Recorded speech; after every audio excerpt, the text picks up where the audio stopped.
Welcome back, fellow milk drinkers, to yet another Monday Milk Review. This week we're finally looking at one of Norco's newest flavors. This is one of their Norco Natural range. Don't be fooled, this isn't one of their flavored milk range. This is actually a Norco Natural. This means this does have a small percentage of real fruit flavoring in it. It's got like 2% banana puree, so that's something. I have really high hopes for this one. I've honestly, for years, been telling Norco they need to approach banana, and it is really exciting to see that they've finally done it. Unlike the regular flavored milk range, this one has a little bit more to the design on its packaging, whilst still in the same bottle type. This is a 440 milliliter bottle. It is one serving, and if you're interested in the nutritional information, I'll put that on screen for you now. I have to wonder, with the only one existing previous Norco Natural, are they going to update the bottle design for that one? Why have they not already updated it and rolled out a new range with a new bottle theme? I really do question that. It's a weird choice. What I can only assume is going to happen is they're eventually going to roll out new bottles for that older design so we can see a more uniform product range. But with everything said and done, let's quickly shake this up and get into it.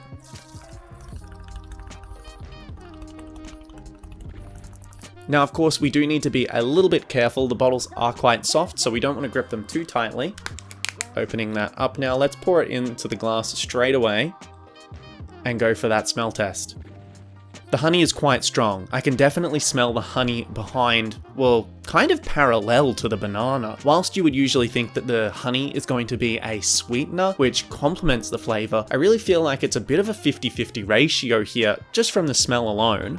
Once in the glass, it does feel like the banana's presence has bolstered itself up a little bit more. My greatest fear of going into this drink is finding out that I'm not going to like it. For the longest time, I've been begging Norco to finally approach a premium banana flavor, and I really don't want to be disappointed. The creme brulee is great, but it just doesn't have the thickness to fully realize the flavor. And it's a really big shame because if they miss out on that texture here, I'm going to be really disappointed. So let's try it now.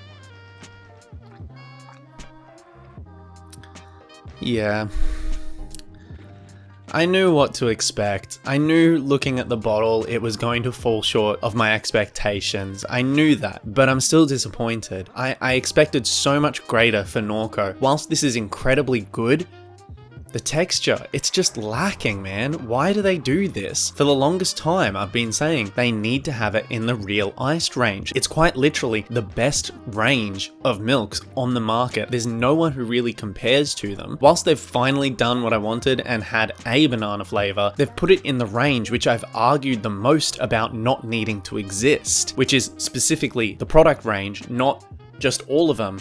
They have ones which are just referred to as the Norco flavored milks. Norco doesn't care for the chaos that they create when they don't name things properly. They're so inconsistent with their ranges. Like, they've got two flavored milks. One's the flavored milk and one's the FM flavored milk. Why do they do that? They also have more flavored milks that are not in the flavored milk range because there's the real iced and then there's the mighty cool too. I already feel heated because of the fact that I am so annoyed that Norco just seemingly doesn't want to help itself. But to give credit where it's due, it's a nice milk. It's just not the best, and they could have done so much better. The honey really complements the banana, but I do think the banana's taken too far of a back seat. The combination of banana and honey really isn't ingenious. It's something which I feel like I've seen before. I think Rokeby did. I understand that this is a flavor that I'm definitely going to finish, but I don't think I'll ever buy it again. I think the honey took far too much preference in the flavor profile of this drink. The texture is only okay. It's probably worse than an oak. Norco seems to have incredibly strong competitors and then completely whiff it nearly all of the other times. I don't know why they're like this. It hurts me so much to see this company that's really good and they just fumble every time. If they wanted to improve this drink, all they need to do is put it in the real ice range and approach it with the same ethos. They need to increase that thickness, increase that creaminess. Personally, I think they need to tune up the banana a little bit more. But as it stands, I'm only going to give this one an 8 out of 10. It's great, but it could be so much better. But that about wraps us up for this week's episode of the Monday Milk Review. Thank you very much for watching. Please drop a like and maybe even consider subscribing. Thank you once again, and I'll see you next week in the Monday Milk Review. Bye bye.